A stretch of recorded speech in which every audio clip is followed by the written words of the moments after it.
ইমামবাড়া হুগলি নদীর তীরে শিয়াপন্থী মুসলিমদের অন্যতম একটি তীর্থস্থান। সেই ইমামবাড়াই আজকে আপনাদের আমরা ভিডিওতে দেখাবো। এই ইমামবাড়া কখন খোলা থাকে, কটা থেকে কটা, এই ইমামবাড়ায় ঢুকতে গেলে কত টাকা এন্ট্রি, কীভাবে আসবেন, এই ইমামবাড়ায় কত খরচা হবে, এই ইমামবাড়া সম্বন্ধে, ইমামবাড়া কেন নাম, ইমামবাড়া কবে তৈরি হলো, সব কিছু জানতে পারবেন আজকে আমার এই ভিডিওতে। তাই ভিডিওটি সম্পূর্ণ দেখবেন, স্কিপ করবেন না, তাহলে হয়তো ভালো ভালো অনেক কিছুই মিস হয়ে যাবে। আর আমার ভিডিও যদি ভালো লাগে তাহলে লাইক শেয়ার করে আমার পাশে থাকবেন। নতুনদের বলবো সাবস্ক্রাইব করে আমার পাশে থাকার জন্য, যদি আমার ভিডিও ভালো লাগে। দেবপ্রেমী ব্লগের পক্ষ থেকে সবাইকে স্বাগতম। আপনারা কেমন আছেন? আশা করি সবাই ভালো আছেন। আজ আমরা আপনাদের নিয়ে এসেছি হুগলির ইমামবাড়া। আধ্যাত্মিক ও ঐতিহাসিক জায়গা এটি। এটি একটি শুধুমাত্র ধর্মীয় স্থান নয়, এটি একটি বাংলার সংস্কৃতি, এটি ভারতবর্ষের সংস্কৃতি, ঐতিহ্য ও শিল্পের ঐশ্বর্য এক জীবন্ত উদাহরণ। এই যে ঢুকতেই দেখলেন এখানে 20 টাকা প্রবেশ মূল্য এবং 8টা থেকে 5টা অবধি এই ইমামবাড়া কিন্তু খোলা থাকে। এই ইমামবাড়ার ইতিহাস শুরু হয় 1717 সালে, যখন পারস্যের লবণ ব্যবসায়ী মোহাম্মদ আগাম মাহাতোর চীনাচূড়ায় এসে বসতি স্থাপন করেন। নিজের থাকার জন্যে একটি একতলা বাড়ি নির্মাণ করেন, যেটি পরে তিনি নজরগাঁও হোসেন নামে এক আল্লাহর নামে উৎসর্গ করেন। পরে তার জামাই মির্জা সালাউদ্দিন 1735 সালে এর সম্প্রসারণ করেন এবং নতুন অংশের নাম দেন তাজিয়া খান। যদিও এর পুরনো কাঠামো এখন আর নেই, তার উপর ভিত্তি করেই গড়ে উঠেছে আজকের ইমামবাড়া। এবার আসি একজন মহান দানবীর হাজী মোহাম্মদ মহসিনের কথায়। তিনি ছিলেন মোহাম্মদ আগর অদ্বিতীয় এবং বাংলার অন্যতম দানবীর। তার ধনসম্পদ ও তার বোন অনুজ্জন খানজামের কাছ থেকে পাওয়া জমিদারির উত্তরাধিকারী সূত্রে গঠিত হয় এক বিশাল ট্রাস্ট, এবং ওখান থেকে অর্থ প্রদান করে হয় ইমামবাড়া গঠন করার জন্যে হাজী মহসিন তার জীবন, তার সমস্ত সম্পদ দান করেন দুস্থদের জন্যে। 1776 থেকে 77 সালে দুর্ভিক্ষের সময় লঙ্গরখানা খুলে হাজার হাজার মানুষকে খাবার দেন। তার তৈরি করা ওয়াকফ ট্রাস্ট অনুযায়ী মসজিদ, মাদ্রাসা, ইমামবাড়া রক্ষণাবেক্ষণের জন্যে ব্যবস্থা হয়। এরপর 1841 সালে ইমামবাড়ার কাজ শুরু হয় শাহেদ হিরামত আলীর তত্ত্বাবধানে, এবং 20 বছর ধরে তৈরি হয় এই অপূর্ব স্থাপত্য। তখনকার দিনে মোট খরচ হয়েছিল 2,17,413 টাকা। 1852 সালে যুক্ত হয় ঘড়ি মিনারটি, যার ঘড়িটি লন্ডনের ব্ল্যাক অ্যান্ড ম্যারিকম কোম্পানি তৈরি করে, যারা বিগম্যানও তৈরি করেছিল। এখানকার ঘড়িটি দুমুখো ঘড়ি, সপ্তাহে একবার করে দুজন মিলে 8 ঘন্টা ধরে এই ঘড়িটিতে দম দেওয়া হয়। 3টি বিশাল ঘন্টা, সর্ববৃহৎটির ওজন প্রায় 3200 কেজি। প্রতি 15 মিনিট অন্তর ছোট ঘন্টাগুলো ও প্রতি ঘন্টায় বড় ঘন্টাটি বাজে। এই মিনারটির 150 ফুট উচ্চতা এবং 110টি সিঁড়ি আছে, আর এখানে পুরুষ ও নারীদের জন্য পৃথক পথ। এবার চলুন আমরা ইমামবাড়ার ভিতরে ঢুকি। যদি ওনারা দেখাতে দেয় আমরা নিশ্চয়ই আপনাদেরকে দেখাবো।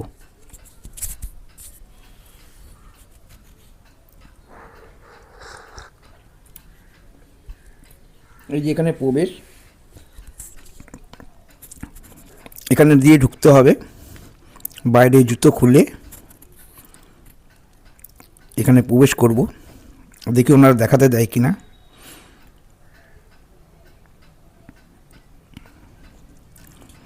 দেখুন, ভিতরে ঢুকেই দেখতে পাচ্ছি উপরে বেলজিয়াম কাচের অনেক ঝাড় রয়েছে।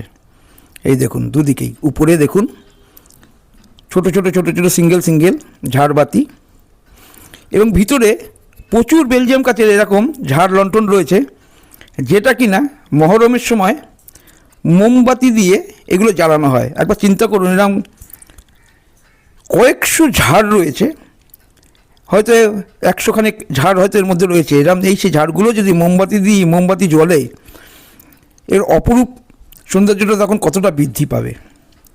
খুব সুন্দর। আর এর ভিতর রয়েছে হাদিস ও কোরআনের সুন্দর আরবি কোরিওগ্রাফি, শততারকার আসন, ইমামের জন্য 5টি তাজিয়াও রাখা রয়েছে এখানে, ওয়াকফনামা, হাজি মহসিনের উইল। এই যে দেখছেন সামনে একটা ঝর্ণা রয়েছে, এত সুন্দর। শীতকালে এখানে কিন্তু একটা বেলা আপনারা খুব আনন্দেই কাটিয়ে দিতে পারবেন, বাড়ির পরিবার নিয়ে এসে বা বাচ্চা কাচ্চাদের নিয়ে এসে। এই যে তাজিয়াগুলো বলছিলাম, তাজিয়াগুলো দেখুন, পরপরই তাজিয়াগুলো সাজানো রয়েছে।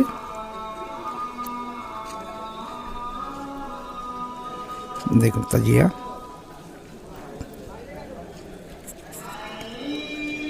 এবার আমরা যাব উপরে সূর্যঘর, যেটা 150 ফুট উচ্চতা ও 110টা সিঁড়ি ভেঙে উঠতে হবে, এবং এখানে নারী পুরুষের কিন্তু আলাদা আলাদা যাওয়ার রাস্তা। তার আগে দেখুন এই যে শাওয়ারটা চলছে, খুব সুন্দর। রাত্রিবেলা আলো জ্বললে কিন্তু আরও সুন্দর লাগবে।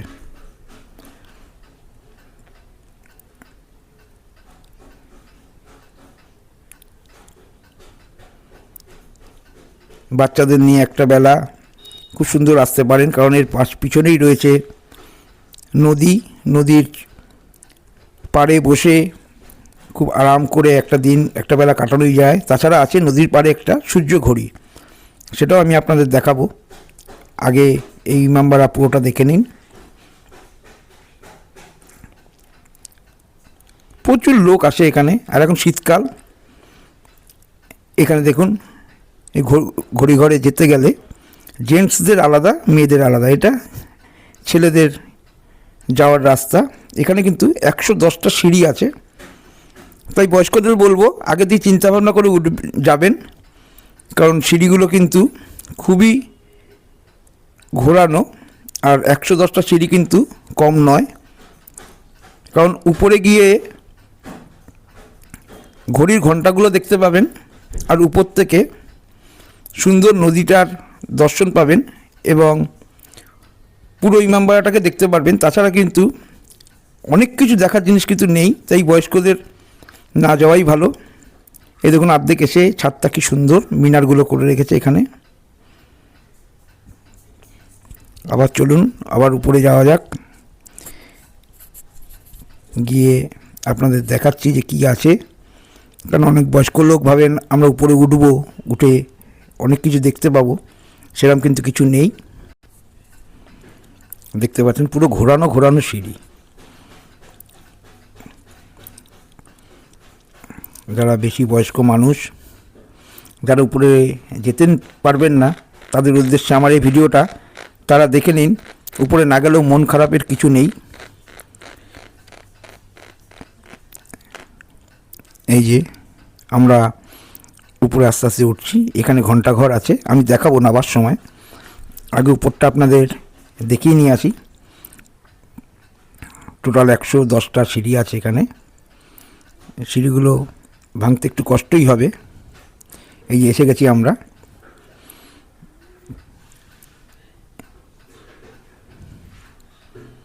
এই যে দেখুন উপর থেকে এরকম দৃশ্য দেখা যায়। এখান দিয়ে সুন্দর নদীটার দর্শন পাবেন। এই যেখানে একটা গম্বুজের মতন রয়েছে, উপরে সেরকম কিছু দেখার কিন্তু কিছু নেই। আমি যখন প্রতি জায়গাটাই ঘুরিয়ে ঘুরিয়ে আপনাদের দেখাচ্ছি।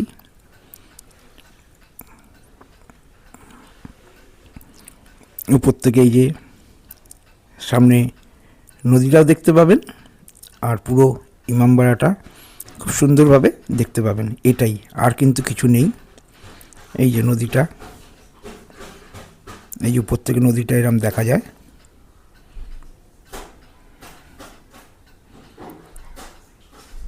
দেখতে ভালোই লাগছে, খুব সুন্দর। যারা উঠতে পারবেন তাদের জন্য তো ভালোই, দৃশ্যটা কিন্তু খুব সুন্দর।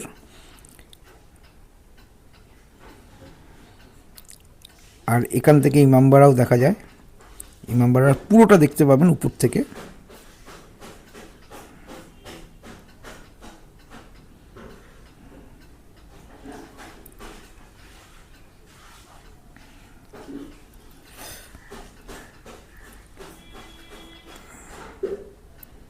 এই যে দেখুন, এখান থেকে ইমামবাড়াটা পুরো দেখা যায়,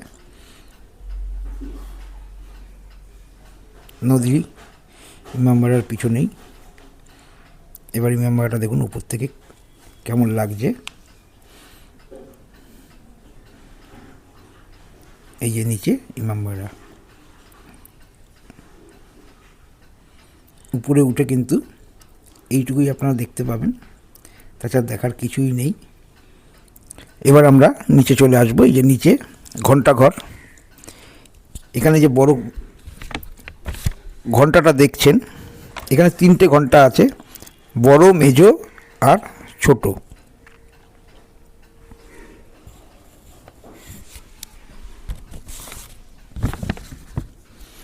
বড় ঘন্টাটার ওজন 3200 কেজি।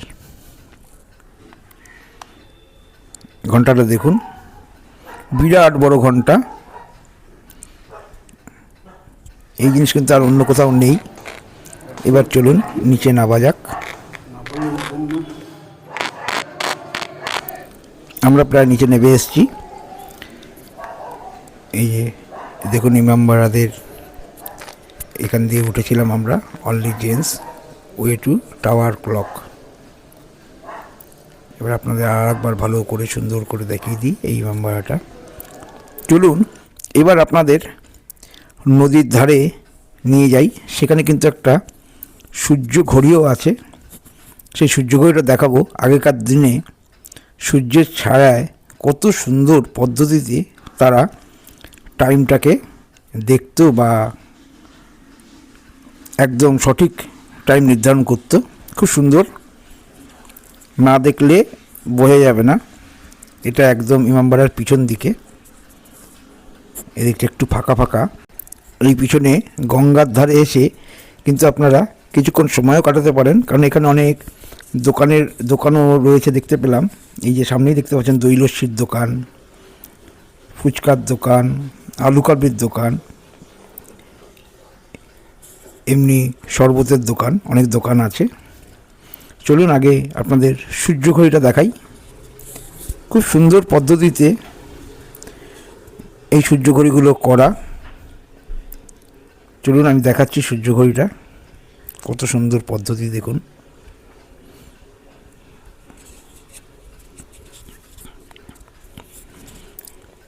দেখুন আমার ঘড়িতে এখন 12:40 বাজে। এবার দেখুন এখানের সূর্য ঘড়িটার ছায়াটা পড়েছে, দেখুন 12:40। মাঝখানের ছোট্ট ওই নীল দাগটা হচ্ছে 12:30, তারপরে কিন্তু 10 উপরে দেখতেই পাচ্ছেন 12:40। কি সুন্দর পদ্ধতি, মানে ভাবা যায় না কত বছর আগে করেছে। একদম সঠিক টাইম বলছে এটা, যে 12:40। আমাদের ঘড়িতে 40 দেখাচ্ছে, ওখানেও কিন্তু 40ই বোঝাচ্ছে। খুব সুন্দর। এখানে ছোটো ছোটো বাচ্চাদের নিয়ে আসলে খুব ভালো লাগবে। এবার বলে দিই আপনারা কিভাবে আসবেন। শিয়ালদা থেকে মাত্র 2টো ট্রেন ছাড়ে, সকালবেলা 8:08 আর একটা 10টা নাগাদ। ডাইরেক্ট চলে আসুন ব্যান্ডেল, ওখান থেকে টোটো বা অটো করে 20 টাকা নেবে, চলে আসবেন ইমামবাড়া। যারা হাওড়া থেকে আসছেন, আপনারা হাওড়া বর্ধমান শাখার যে কোনো ট্রেন ধরে চলে আসুন ব্যান্ডেল, এসে ওখান থেকে 20 টাকা দিয়ে সোজা ইমামবাড়া। এবং এত সুন্দর জায়গা, একটা বেলা কিন্তু আপনাদের খুবই ভালো লাগবে। আজকে আমার ভিডিওটা আমি এখানেই শেষ করছি। আশা করছি আমার ভিডিও আপনাদের ভালো লেগেছে। যদি আমার ভিডিও ভালো লেগে থাকে তাহলে লাইক শেয়ার অবশ্যই করবেন, শেয়ার বেশি বেশি করবেন। যারা বয়স্ক লোক আছে, যারা বাড়ি থেকে বেরোতে পারে না, তারাও দেখতে পাবে। বন্ধুদের মধ্যে শেয়ার করে দেবেন, যাতে দেখে তারা এখানে এসে একটা বেলা কাটাতে পারে। আর নতুনদের বলবো, যারা আমাকে এখনও সাবস্ক্রাইব করেননি, আমার ভিডিও যদি ভালো লাগে সাবস্ক্রাইব করে আমার পাশে থেকে আমাকে ভালোবাসা জানিয়ে যাবেন। তাই কি আজকে এখানেই শেষ করি। আবার আপনাদের সঙ্গে দেখা হবে নতুন কোনো জায়গায়, নতুন কোনো ঠিকানায়। হয়তো সামনেই আমি আগামী দিনই হয়তো যাব একটি ফুলের শোয়ে, সেই ফুলের শো আপনাদের হয়তো দেখাবো। ততক্ষণ সবাই সুস্থ থাকবেন, ভালো থাকবেন, আর পাশে থাকবেন, দেখতে থাকবেন দেব ফ্যামিলি ব্লগ। টাটা, বাবাই।